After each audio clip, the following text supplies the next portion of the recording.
বৈষম্য বিরোধী ছাত্র আন্দোলন, তারা আমাদের এই জুলাই আগস্ট যে গণ অভ্যুত্থান হয়েছিল তার নেতৃত্বের দাবিদার। তারা মনে করে তাদের নেতৃত্বে এই অভ্যুত্থানটা সম্ভব হয়েছিল, শেখ হাসিনা দেশ থেকে চলে যেতে বাধ্য হয়েছিলেন, হাসিনা সরকারের পতন হয়েছিল। তো এমন যে একটা সংগঠন, তারা পরে একটা সাংগঠনিক রূপও তারা নিয়েছে, সংগঠন করেছে, কমিটি করেছে, আহ্বায়ক হয়েছে, অনেক কিছু হয়েছে। সেই সংগঠনটার এখন কি অবস্থা, কেমন তাদের ইমেজ, নিজেদের কাছে কেমন ইমেজ, অথবা দেশের সাধারণ মানুষের কাছে কেমন ইমেজ? মানুষ তাদেরকে দেখে কি ভরসা পায়, নাকি মানুষ তাদেরকে দেখে আতঙ্কিত হয়?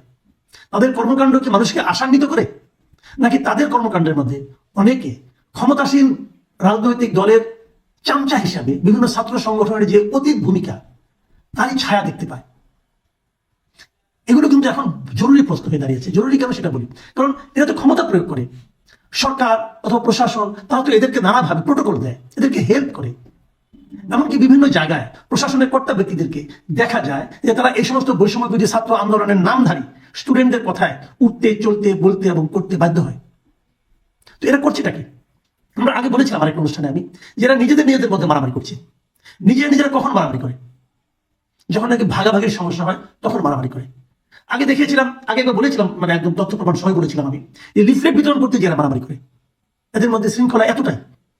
সর্বশেষ আমরা গতকালকে কি দেখলাম, কালকে 21 জানুয়ারি মঙ্গলবার, তাদের যে কেন্দ্রীয় কার্যালয় রূপায়ণ টাওয়ারের যে বিশাল খুব মূল্যবান জায়গায় তারা যে একটা বিশাল অফিস করেছে, এই অফিসের ভাড়া কে দেয় এখনো জানি না। ওনারাও এখনো ওপেনলি বলেন না এটা ভাড়া কত, কিভাবে তারা দেন, কোথায় তারা টাকা, তারা তো সবাই ছাত্র ছিলেন, তাদের কোনো আই ইনকাম থাকার কথা না। কিভাবে দেন তারা এই টাকাটা, এত টাকা ভাড়া কিভাবে দেন? এই জিনিসটা নিয়ে প্রশ্ন কিন্তু উঠছে। অনেকেই বলছে যেহেতু মানুষের মধ্যে উঠছে সেহেতু আমি উচ্চারণ করলাম ওনাদের পক্ষে, আশা করি ওনারা এটা জবাব দেবেন। জবাব দিলে ক্লিয়ার হয়ে যাবে, আর জবাব না দিলে মানুষের সন্দেহ বাড়বে। সেখানে গতকালকে একটা মারামারি হয়েছে, নিজেরা মারামারি করেছেন, 7 জন আহত হয়েছে। আহতের মাত্রা এতটাই যে মেডিকেল কলেজে ভর্তি বন্ধ করতে হয়েছে। সেই মারামারির দৃশ্য যখন সাংবাদিকরা ধারণ করতে গিয়েছে, সাংবাদিকদের কাছে মোবাইল ছিনিয়ে নেওয়া হয়েছে, ভিডিও ডিলিট করে দেওয়া হয়েছে। কেন? এই কাজগুলো আগে কারা করতো? সাংবাদিকরা কিন্তু এই আন্দোলনের যে নেতা হাসনাত আব্দুল্লাহ তার কাছে অভিযোগ করেছেন যে কাজগুলো, যে আচরণের মুখোমুখি আগে আমরা ছাত্রলীগের কাছ থেকে হতাম, সেই আচরণ এখন আমরা আপনাদের মধ্যে দেখছি। তাহলে এরা কি ছাত্রলীগের আরেকটা কপি হচ্ছে, কপি পেস্ট? এই বিষয়গুলো কিন্তু আসছে, তাদের আচার আচরণ, কথাবার্তা, এটা করতে দেবো না, ওটা করতে দেবো না, এক বিন্দু রক্ত থাকতে এটা মানবো না, এই যে তাদের অ্যাটিচিউড, কথাবার্তা, এগুলো কিন্তু সেই দিকেই মানুষকে কিন্তু ভাবতে বাধ্য করছে। এবার কি হয়েছে ঘটনাটা আমি ছোট্ট করে একটু বলি ঘটনাটা আপনাদেরকে। কদিন আগে যাত্রাবাড়ি জোনের একটা মত বিনিময় সভা ছিল এই সমন্বয়কদের। সেখানে এই সমন্বয়কদের উপস্থিতিতে তাদের মধ্যে একটা, মানে যারা উপস্থিত ছিল তাদের মধ্যে একটা মারামারি হয়, এক পক্ষ আরেক পক্ষকে মারে।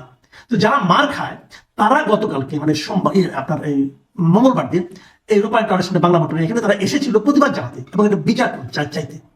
এটা যখন অবস্থা, তখন তাদের উপর আবার ওখানে যারা মেরেছিল তারা আবার এখানেও তাদের উপর ঝাঁপিয়ে পড়ে এবং মানে বলা হয়ে থাকে, অনেকে বলে যে ওই যারা নাকি প্রতিবাদ চাইতে এসেছিল যখন তারা বিচার না পাচ্ছে তাদের মধ্যে কেউ নাকি, এই ধরনের একটা পত্রিকায় দেখলাম, তারা নাকি বলেছে যে সমন্বয়কদের গুণী না। এটা বলার পরই নাকি তাকে মারধর করা হয়েছে।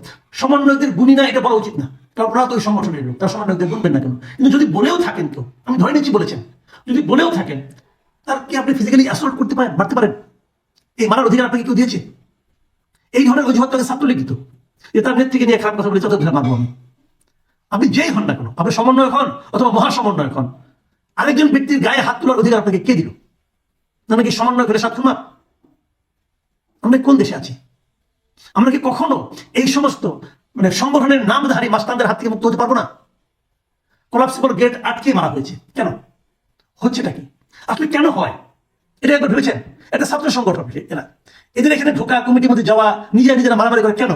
কারণ একটাই, যে ওই একটা পদ, ওই পদে আমাকে যেতে হবে, অথবা ক্ষমতার ওই জায়গায় আমাকে বসতে হবে। আমি যদি সমন্বয়ক হই তাহলে আমার কাছে আই ইনকাম হবে। কি ওখানে কি মধু আছে ভাই? নিশ্চয়ই কোনো মধু আছে। যেখানে মধু আছে সেখানে তো মৌমাছি যে ভিড় করবে, যেখানে মৌমাছি ভিড় করবে সেখানে তো ভন ভন আওয়াজ হবে। এটাই দুনিয়ার নিয়ম। ছাত্রলীগ এখন কেউ করতে চায়? এখন কেউ বলে যে আমি ছাত্রলীগের সভাপতি ছিলাম, ছাত্রলীগের অমুক কমিটি, শাখা কমিটির সাধারণ সম্পাদক ছিলাম? কেউ বলে না। কিন্তু আগে উপকমিটির সম্পাদক কিন্তু হওয়ার জন্য অনেকে মারামারি করতো, বলে বেড়াতো, বাহারির মানে নেম কার্ড থাকতো, দেখাতো আমি উপসম্পাদক, উপকমিটির সম্পাদক, এটাও বিরাট একটা পোস্ট, এটা দেখেও চাঁদাবাজি করা যেত। তাহলে এখন কি ওই ধরনের একটা সংগঠন পরিণত হচ্ছে এটা, যে এটা একটা পোস্ট পেলে সেটাকে ব্যবহার করে আমি অনেক কিছু করতে পারবো? ব্যবহার করা শুরু হয়ে গেছে। তাহলে এত লোক কেন? আপনি দেশ গঠন করবেন। আমার তো মাঝে মাঝে মনে হয় যে এই সংগঠনটাকে, এই যে আন্দোলনটা করেছিল, এরা কি কোনো আদর্শ দ্বারা অনুপ্রাণিত হয়ে আন্দোলন করেছিল, নাকি কেবল একটা জনগণের আন্দোলনের সময় ওই সময় তারা সামনে ছিল তাই তারা হিরো হয়ে গেল? এটাই কি ছিল? আমি ঠিক বুঝি না।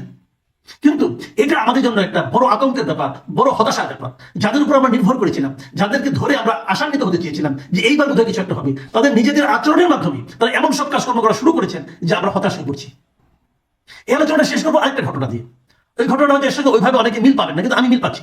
সেটা কি, এই বৈষম্যবিরোধী ছাত্রদের মধ্যে আরো একজন নেতা সার্জিস আলম, তিনি জুলাই শহীদ স্মৃতি ফাউন্ডেশন থেকে সরে দাঁড়িয়েছেন। তিনি কিন্তু জুলাই শহীদ স্মৃতি ফাউন্ডেশনের সাধারণ সম্পাদক ছিলেন, এবং এই ফাউন্ডেশনের কাজ ছিল এই জুলাই আন্দোলনে, জুলাই অগাস্ট আন্দোলনে যারা নিহত হয়েছেন, আহত হয়েছেন, তাদেরকে নানা রকম অর্থনৈতিকভাবে সাহায্য দেওয়া, এবং একটা বড় ফান্ড এদের কাছে কিন্তু আছে, সরকারি বেসরকারি বিভিন্ন ভাবে এদের কাছে এসেছে। তো সেই ফান্ডের যে বিতরণটা, সেই বিতরণ থেকে সার্জিস আলম নিজেকে সরিয়ে দিয়েছেন, এবং একটা অজুহাত দিয়েছেন, অজুহাতই বলবো আমি, উনি নাকি এখানে পর্যাপ্ত সময় দিতে পারছেন না। আমি বলবো ওনাকে, ভাই তাহলে আপনি কিসের সময় দিচ্ছেন? আপনি কি এমন গুরুত্বপূর্ণ কাজ করছেন যে এটাকে আপনার কাছে গুরুত্বপূর্ণ কাজ মনে হচ্ছে না? এখানে আপনি সময় দিতে পারছেন না, কেন পাচ্ছেন না? আন্দোলনের পর প্রধান যে কাজগুলি ছিল, তার একটা তো এই শহীদদেরকে, তাদেরকে অর্থনৈতিক সাহায্য করা, তাদেরকে আবার নিজের পায়ের উপর দাঁড় করিয়ে দেওয়া, এটি মূল কাজ। সেই কাজে আপনি সময় দিতে পারছেন না, তাহলে আপনি কি মহাকাল দিয়ে ব্যস্ত হয়ে পড়ছেন ভাই? একটু বুঝান তো আমাদেরকে, কি কেমন কাজ আপনার আছে যে এটাও আপনি গুরুত্ব দিচ্ছেন না? যাদের কাছে এই আন্দোলনের এই কাজে সময় দেওয়ার মতো সময় নাই, তাদের আন্তরিকতা, এই আন্দোলনের প্রতি আদর্শিক যে আন্তরিকতা, সেটা নিয়ে কিন্তু আমি সন্দেহ প্রকাশ করবো। এটা কিন্তু একটা জরুরি ব্যাপার। আমি মনে করি যে আসলে পুরোটা এলোমেলো হয়ে যাচ্ছে। আমরা যাদেরকে যা ভেবেছিলাম তারা বুঝি তা নয়। এর চেয়ে দুঃখের আর কি থাকতে পারে? প্রিয় দর্শক, আপনি পর্যন্তই। আল্লাহ হাফিজ।